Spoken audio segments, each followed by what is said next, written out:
baax rek moo am solo damay am kontante bu mag bu ma ñëwee tey fii dajewaat ak yow ci bërëb bu mel nii ci loo xamante ni njariñu Sénégal yépp la waaye njariñu Saréem la njariñu commune Waadiour la njariñu département Gossas la président de la République son excellence Macky Sall ku nekk seetlu na ni xolam ak xelam da ko jëmale ci fi ñuy wax li nekk ci kaw gi noonu lañ koy tuddee man damay kontaan ci wax loolu ndax man xombol la dëkk donc ku dëkk xombol boo ñëwee Saréem wala Waadiour mën nga waxtaan ak ñoom lii ngeen xam ni moo leen dikkal tey te président joxe ci ndigal lu ma mën a comprendre la je parle sous le témoignage du directeur général Sénélec dama koy jël seede dafa am ay at yu bëri am benn village boo xam ni man suma pap foofu la jógee ak suma maam yi mais li leen dal ñoom ñoo leen daloon haute tension bi daf leen di romb mais du ñu am courant te loolu bëri na ay dëkk yu nekk Sénégal yoo xam ni daf leen di dal haute tension bi daf leen di romb dem jox ñeneen courant yéen ñi nga xamante ni haute tension bi daf leen romb ngeen bañ a am courant ay ati at saa su nekk rek suñu yëgee ni man ñëw naa xombol dañuy def benn délégation ñëw seet si ma ni ma xam naa ni liggéeyoo ci wàllu woowu sax mais du ñàkk nga xamanteeg ñiy yëngatu ci wàllu courant bi suñu sañoon dal haute tension bi nga xam ni mi ngi ñuy romb te mënuñoo am ci courant bi ñuy gis yeneen dëkk yu gën a sori di ci am ñu am ci ndax léeg-léeg ci projet yi ni ñu leen di tëggee day mel ni dëkk yi nga xam ni dañu isolé du ñu am léeg-léeg possibilité ñu wàcceel leen courant yàlla di def ba ma yegg si ministère bi ma ñëwee dama ni DG bi ñëpp nag dinañ leen liggéeyal Sénégal ci ndigalu président waaye nag suñu dëkku maam nag dinañ fa yóbbu courant alors j'ai dit au DG que quand même fépp ci Sénégal foo gis ni amul courant ni ko président digalee dafa fekk ci dëkk yi nga xamante ni moom moo nekk ci kaw gi dafa fekk téeméeri nit yoo gis wala téeméeri dëkk yoo gis ñaar fukk ak juróom-ñaar ñoo amoon courant en 2012 bi président di ñëw waaye diggante li ñu def indépendance ba 2012 muy taux d'électrification rurale de 27% ci diggante 2012 ak 2023 daf ko jëlee 27% yóbbu ko 61% mu kon mu wax ni bépp sénégalais amul sénégalais bu dëkk Dakar wala sénégalais bu dëkk Xombol wala sénégalais bu dëkk Saréem wala sénégalais bu dëkk Kaolack wala bu dëkk Bignona wala bu dëkk Ziguinchor wala bu dëkk Ndar wala bu dëkk Matam benn sénégalais moo amul ñaari sénégalais fu mu nekk ci biir réew mi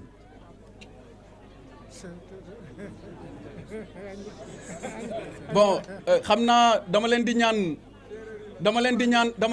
ngeen bañ ñu sumilu ndax am na ay pulaar yu ñu rax alors donc damay wax ni li nga xam ni moom la président wax mooy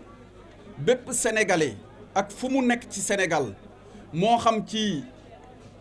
région la nekk moo xam ci département la nekk moo xam ci commune la nekk moo xam ci village la nekk mais même droit yi la am même devoir yi la am ba tax na liggéey bi nga xam ni def na ko ci taax yi moo tax mu indi ko ci dëkk yi nga xamante ni ñoo nekk ci village yi ak ci hameau yi loolu nag bëri na yoon yu mu ko jaarale ku ne xam na ni président bi mu ñëwee à partir de 2014 si lañ commencé defar courant boo xam ni ci ay centrale fii ci Sénégal ci jant bi lañ koy jëlee kon président jëlee na courant ci jant bi jox nit ñi jëlee na courant ci ngelaw li jox nit ñi tey am na benn innovation am benn yoon bu bees boo xam ni courant bii ñu romb muy haute tension ku ne xam na ni courant bu fort a fort la nekk courant wu 225 000 volts mu wàcce ko ci 220 volts ngir nit ñi mën ko jariñoo mën ci seetaan télé mën ci taal lampe mën ci charger téléphone portable mën ko brancher am ci rajo wala ordinateur kon ki nga xamante ni moom mooy champion wu équité territoriale ak inclusion sociale dafa wax ni sénégalais bu mu munti doon ak foo mënti nekk ci Sénégal lii sa àq ak sa yelleef war nañu dox ba egsi ci yow jox la ko sàmmonteeg moom moo tax kenn mënul wax ni sénégalais bi nekk Dakar moo ëpp plus de droit que sénégalais bi nekk Sarem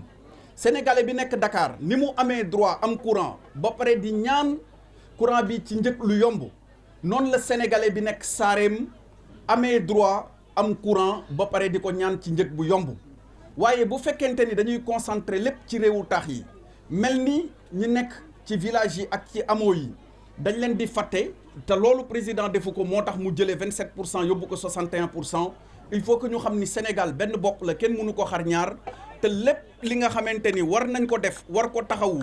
ba courant bi yegg si dëkkaat yi fu ñu gën a soree ak fu mu gën a wéetee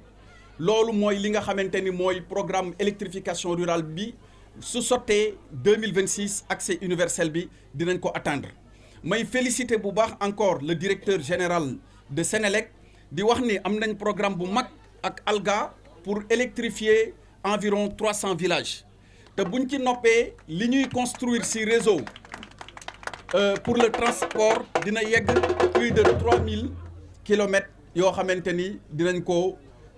am fii ci Sénégal loolu moo doon li nga xam ni bëggoon naa ko séddoo ak yéen wax chef de village bi nii dégg nañ bu baax li nga wax sous-préfet bi leeral na ma léegi ni la procédure d'officialisation est en cours parce que def nañ procédure bi yëpp ba mi ngi dem fële nga xam ni mooy ministère de l'intérieur bu soobee yàlla suba ci conseil des ministres bi dinaa ko fàttali le ministre de l'intérieur suma mag maître Sidiki Kaba mi nga xamante ni moom moo faree wàllu woowu loolu mooy li ma bëggoon séddoo ak yéen di leen sant encore une fois di leen gërëm chefs religieux ici présents et les remercier de leur prière à monsieur le préfet du département de Gossas, monsieur le sous-préfet de l'arrondissement de Wadiour, monsieur le directeur général de Sénélec, monsieur le président directeur général de Maritalia, monsieur le directeur général de ALGA, monsieur le président du conseil départemental de Gossas, monsieur le maire qui n'est pas aujourd'hui là, mais avec lequel je me suis entretenu tout à l'heure en cours de route, le directeur général de Petrosen, Adama Diallo, monsieur le chef du futur village de Sarem, si je puis m'exprimer ainsi en respectant l'orthodoxie administrative dans la formulation, je voudrais magnifier cet excellent travail qui a été fait par Sénélec en parfaite collaboration avec la société ALGA dans le cadre d'une technologie innovante consistant à faire descendre la haute tension directement en basse tension sans passer par un poste. Le travail que vous venez de voir et dont nous venons de procéder à la mise en service avec l'alimentation effective des villages de Sarem et de Tchiki a été rendu possible grâce à la collaboration de Siemens Technologies. Cette forme d'innovation technologique qui permet d'alimenter directement des hameaux et des villages isolés répond aux vœux et cadre parfaitement avec la vision de son Excellence, Monsieur le Président de la République, Macky Sall, qui est un champion en matière de justice territoriale et d'inclusion sociale. Arrivé à la tête du pays en 2012, il avait trouvé un taux d'électrification rurale d'environ 27%. En 2023, il l'a porté à 61%. Et l'objectif qui est assigné à ce gouvernement est d'arriver à l'accès universel à l'horizon 2026. Nous ne pourrions accéder ou en tout cas atteindre cet objectif sans pour autant multiplier les initiatives et explorer toutes les voies qu'offre la technologie afin que qu'aucun des Sénégalais ne soit laissé au bord de la route. Je disais tantôt en wolof que le Sénégalais de Dakar, le Sénégalais de Thiès, le Sénégalais de Saint-Louis, le Sénégalais de Kaolack, le Sénégalais de Ziguinchor et celui de Bignona ont les mêmes droits et ont les mêmes devoirs et sont d'égale dignité avec ceux vivant dans les villages et dans les hameaux. C'est pour cette raison que chacun de notre compatriote a droit à l'électricité et j'allais même dire à une électricité en quantité et en qualité suffisante.